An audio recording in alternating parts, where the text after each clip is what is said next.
ये सबसे बड़ा सैड और अनफॉर्चुनेट पार्ट है क्योंकि सबसे बड़ा नुकसान जो लॉस होगा वो फैंस का होगा, जो सबसे बड़े स्टेक होल्डर है, जो देखना चाहते हैं, मैचेस को देखना चाहते हैं, वो किसी भी साइड से हो। अनफॉर्चुनेटली इनिशिएट जो थी वो भारत की तरफ से किया गया और बार बार किया गया। चाहे वो पाकिस्तान आके खेलने की बात है वो नहीं आते, बायलैटरल सीरीज़ की बात है उससे वो बैक ऑफ किया उन्होंने। और अब जब मामला आया वॉर के बाद तो ऑब्वियसली जो उधर डिफीट हुई थी उसके बाद उनकी हेट्रेड का जो एलिमेंट था वो एक्सट्रीम पे चला गया। और फिर वो शेक हैंड की हमने बात की, हमने पहले भी शो में बात की है कि समहाउ ये इतना मैंडेटरी तो नहीं है लेकिन ये नॉर्म्स है, इस जेंटलमैन गेम की स्पिरिट की बात है कि आप शेक हैंड करते हैं, एम्ब्रेस करते हैं मैच के बाद भी। वो सब कुछ देखा गया। जिस तरह भारतीय प्लेयर्स ने मैच जीतने के बाद डोर को क्लोज किया, चले वो भी मुझे लगता है उनका पर्सनल डिसीजन था। पॉइंट ये है कि मैच रेफरी कैसे कर सकता है, उसका काम तो सारी चीज को एमिकेबली चलाना है, लेके चलना है। जब वो पार्टी बना फिर प्रॉब्लम स्टार्ट होता है और उसकी जो स्ट्रिंग्स हैं वो आपने देखनी कि डॉट्स को देखना है वो कहाँ कनेक्ट होते हैं। वो बड़ा कैटेगोरिकली और क्लियर हमें नजर आ रहा है कि वो आईसीसी के जो हेड है जय शाह उनसे कनेक्ट हो रहे हैं, इंस्ट्रक्शंस उधर से आ रही थी, वो उनको फॉलो कर रहा था। अब किसी भी ये कह रहा है कि आप इसको बिल्कुल हटाया जाए, इस पूरे इवेंट से उसको बिल्कुल उसको हटा दिया जाए। वो कह रहे हैं, जो हमारे पास सोर्सेज आए हैं इन्फॉर्मेशन, वो कह रहे हैं कि पाकिस्तान के मैचेस को वो कंडक्ट नहीं करेंगे, बाकी मैचेस में करेंगे। अब पीसीबी का स्टांस ये है कि वो इस एशिया कप का पार्ट नहीं होना चाहिए। मेरा दूसरा मानना, मैं बार बार बात कर रहा हूँ, इसके साथ हमें सानिया ये बात करने की भी जरूरत है आईसीसी के आगे कि जिस तरह आपने क्रिकेट के प्लेटफॉर्म को पॉलिटिकल बनाया है और सूर्य कुमार यादव ने जिस तरह की स्पीच की थी पोस्ट मैच प्रेजेंटेशन के अंदर, यस प्रॉपर्ली मेंशन किया, अपने आर्म फोर्सेस की बात भी कर छोड़ी उन्होंने, पहलगाम की भी कर दी कि हम हमारी हुकूमत के साथ राब्ते में थे और जो वो कह रहे हैं हम वो करते चले जा रहे हैं। तो फिर ये आपको क्लैरिटी से बता रहा है कि जो अथॉरिटी है, जो वैलिडेशन है इसकी आईसीसी की, वो चैलेंज हो रही है और बार बार हो रही है। अगर मैं बार बार ये चीज कहता हूँ कि अगर आपके अदारों के अंदर जो लोग हैं वही इदारे होते हैं, वही उसको बनाते हैं। अगर वही एक तरह की पार्टी बन के और जय शाह ये समझेंगे कि मैं अभी भी भारतीय हूँ, मैं आईसीसी का नहीं होना, कि उनका जो मेन जॉब है वो ओवरऑल सारों को देखना है, जैसे मोहसिन नकवी साहब का एशिया को देखना है, बीसीसीआई तक तो महदूद नहीं है। तो ये मेरा ख्याल है कि अब उनको भी लार्जर रोल में आना पड़ेगा। मोहसिन नकवी साहब भी हैं, अभी कुछ देर में प्रेस कॉन्फ्रेंस करेंगे। कल भी पीसीबी की जो रिलीज आई थी उन्होंने यही बात लगता है कि इसी तरह से अब जो है चेयरमैन आईसीसी को ये नहीं सोचना चाहिए कि वो बीसीसीआई को हेड कर रहे हैं, बल्कि ग्रेटर गुड देखना चाहिए। गेम जो है शो मस्ट गो ऑन वाली पॉलिसी को फॉलो करते हुए उनको अब थोड़ा सा दिल, दिमाग और ज़र्फ बड़ा करना चाहिए और एक जायज़ मुतालबा किया गया चेयरमैन पीसीबी की जानिब से मान लेना चाहिए ताकि टूर्नामेंट अफेक्ट ना हो, फैन मुतासर ना हो। देखिए, अब अल्टीमेटली जो भी होगा, अगर जय शाह की जगह कोई भी प्रेसिडेंट आईसीसी होता तो मैं ये तवक्को कर सकता था कि शायद वो अपने फैसले पे नज़रसानी कर लेता। अब जब एक बंदा जब एसीसी का चेयरमैन था, आपने देखा 2023 में वो कितना डिस्ट्रॉय किया एशिया कप को, कितना उन्होंने खराब किया। एक अपडेट भी मैं शेयर करती चलूँ शाहनवाज साहब, आपकी बात पे कंटिन्यू करवाते हैं। चेयरमैन पीसीबी ने साबिक चेयरमैन पीसीबी नजम सेठी को बुला लिया इस हवाले से मुशावरत करने के लिए, बातचीत करने के लिए, और साबिक क्रिकेटर और कमेंटेटर रमीज राजा को भी बुला लिया है। अब सीनियर्स को इन्वॉल्व करने की बातें हो रही हैं क्योंकि चेयरमैन पीसीबी चाह रहे हैं कि इसका कोई हतमी हल निकलना होगा। शाहनवाज साहब, ये सही स्टेप है सीनियर्स को इन्वॉल्व करना और सोचना कि अब डिसीजन मेकिंग जो है किस डायरेक्शन में जानी चाहिए। देखिए, दोनों फॉर्मर चेयरमैन हैं। नजम सेठी 3-4 मरतबा गालिबन पाकिस्तान क्रिकेट बोर्ड के चेयरमैन रहे हैं और रमीज राजा फॉर्मर कैप्टन भी हैं और पाकिस्तान क्रिकेट बोर्ड के चेयरमैन भी रहे हैं। उनकी एक्सपर्टीज हैं, ज़ाहिर है वो पूरी दुनिया में कमेंट्री भी करते हैं।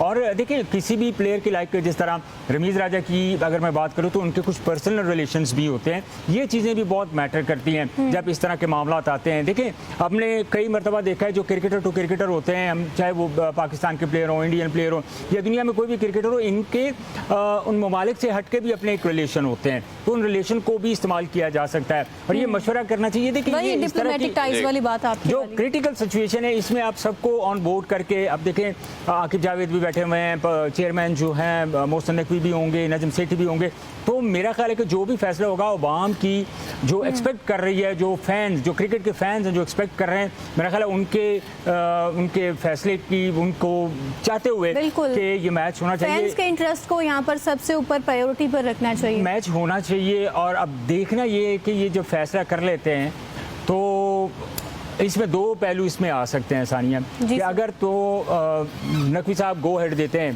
कि चलें आज अगर यूएई का मैच है ये खेल लेते हैं, इसके बाद हम चीज़ों को जो है वो निगोशिएट करेंगे, या ये जो मामला है, पहले तो ये मामला बनता ही नहीं था, लेकिन अगर ये भी पॉसिबिलिटीज़ हैं कि वो अगर ये सोचें कि अगर आज का मैच देखें, अभी 7:30 बजे मैच शुरू होना है, टाइम बहुत थोड़ा है, 4 बजे जो टीमें हैं वो निकल जाती हैं ग्राउंड के लिए, अभी नहीं हुए। और ये भी ऑप्शन आ सकती है कि जो अगले मैचेस हैं उन मैचेस से पहले कोई सोल्यूशन इसका निकल आए। सो एक्सपेक्टेड तो यही है कि, और या मैं एज ए क्रिकेट फ़ैन या मैं एज ए पाकिस्तानी, मैं तो ये चाहूँगा कि जो पाकिस्तान क्रिकेट बोर्ड ने स्टैंड लिया है, जिस चीज़ पे वो स्टैंड कर रहे हैं कि रेफरी को हटाना चाहिए, तो मेरा ख्याल है कि फिर पाकिस्तान को ये स्टैंड ले लेना चाहिए एक बार। अब हर बार आप इस तरह उनके साथ एग्री नहीं कर सकते, हर बार आप उनकी बात नहीं मान सकते। अग्री टू डिसएग्री वाली पॉलिसी अपनानी चाहिए, या तो फिर ये है कि मैच कंटिन्यू किया जाए और इस वक्त जो है बैक स्टेप ले ले टूर्नामेंट को बचाने के लिए पीसीबी, या तो फिर ये होना चाहिए कि अपने स्टांस पर कायम रहा जाए, क्योंकि भारत को वरना ये बातें समझ नहीं आ रही हैं और ये हटधर्मी चलती आ रही है अपनी मनमाने की, हमेशा सियासत को इन्वॉल्व करने की खेल में। देखिए, बात यह है कि अभी थोड़ी देर पहले प्रोग्राम में भी मैंने ये गुजारिश की थी कि हम मुसलसल लेट होते चले जा रहे हैं, मुसलसल लेट होते चले। अब मुझे ये बताएं कि आपके पास सिर्फ और सिर्फ क्या टाइम हुआ है, 6:15 हो गए, ठीक है, और 7 बजे टॉस होना है, ठीक है। इसका मतलब ये है कि 45 मिनट पहले आप सब एक्स चेयरमैन को बुला के, ठीक है, क्या मैसेज दे रहे हैं? ये तो पहले होना चाहिए था मतलब, अगर इस तरह की ये एंगेजमेंट की बात कर रहे थे ना, ये सारा कुछ पहले चीज़, ये प्री प्लान होनी चाहिए थी। दूसरी बात ये है कि अगर आप यहाँ पर आप बंद गली में कौन है इस वक्त? आईसीसी नहीं है, टूर्नामेंट किसका है? एसीसी का। एसीसी को हेड कौन कर रहे हैं? मोहसिन नकवी कर रहे हैं। पाकिस्तान क्रिकेट बोर्ड को कौन कर रहे हैं? मोहसिन साहब। डैमेज कौन हो रहा है? पाकिस्तान हो रहा है ना। मतलब कि अगर एसीसी के भी डैमेज हो रहा है तो उसके भी हेड तो मोहसिन नकवी है ना, तो डैमेज बेसिकली पाकिस्तान हो रहा है। अब पीछे कर कौन रहा है? वो राइवलरी जो पॉलिटिकल है, वो राइवलरी अगर कर रहा है, फिर वही बात वापस उसी के बात के ऊपर चला जाऊंगा। माजरत के साथ हमें उसी को ही कैरी करना चाहिए था जब आपने ढाका में घुटने टेकने पे मजबूर कर दिया था, सारों को जल कर लिया था। बहुत ही गुड जेस्चर था आपका, जो ना आपकी स्ट्रेंथ नज़र आई थी, उस स्ट्रेंथ को जो ना मतलब कि उन्होंने ब्रेक किया है, और उस स्ट्रेंथ को हमने कैरी नहीं किया, उन्होंने ब्रेक किया है। और आज जो ना मतलब कि अभी भी यही था। इसमें बड़ी मुझे समझ नहीं आ रही, मतलब से कई दफ़ा आप जब चीज़ों को एनालाइज करते हैं ना, वो आप कोशिश करते हैं डायसेक्शन की जाए। जे शाह की इतनी पावर थी as a president of Asia जब क्रिकेट काउंसिल, कि वो हमें कंपेल कर रहा है हमारी होम सीरीज को, हमारा इवेंट था कि आप श्रीलंका खेलेंगे आके, और हम उसकी बात मान रहे हैं। अब जब हमारे प्रेसिडेंट हैं, क्या इनकी अथॉरिटी नहीं है ये चैलेंज करके डिसीजन लेके गए जी ये मैंने ले दिया है? अगर आपको इस्तेमाल भी तो करें, इस्तेमाल करें, इससे आगे आपने कहाँ जाना है? मैं यही कह रहा हूँ कि अगर आपने बैक फुट पे उनका वेट करें, आप हमारी बात मान जाए, आप हमारी मान जाए, आपके पास अथॉरिटी, आप डिसीजन ले लें, आप डिसीजन लें, आप डिसीजन लें और देखें what they reply. Series boycott कर दें। अब आपके पास क्या टाइम है? 6:15 हो चुके हैं, अभी आपको 7 बजे टॉस होना है, जैसे अहमद साहब ने अभी जिक्र किया इसका। तो मेरी संडे को ये मैच हुआ पाकिस्तान का, 1 मिनट है सर, संडे को पाकिस्तान का मैच होता है, संडे के बाद उस दिन ये कंट्रोवर्सी क्रिएट होती है, उस दिन से लेके आज के दिन तक, आज तीसरा दिन है। अब आपको ये चीज़ें जो है ना, आप याद पहले तो याद आ रही हैं कि हमें मशावरत करनी चाहिए, हमें जो फॉर्मर क्रिकेटर्स हैं उनको इन्वॉल्व करना चाहिए। देखिए, मैंने प्रॉब्लम तो आगे नहीं, दोनों तरफ आपको काम करना था। सानिया, हम यही बात करें कि एक तो आपने इंटरनल जो आज काम करना शुरू किया आपने, ये परसों करना शुरू करना चाहिए था। आपको रमीज राजा को बुलाना था, वकार को बुलाना था, वसीम अकरम को बुलाना था, किसको भी। बड़े बड़े मेंटोर्स हैं हमारे पास।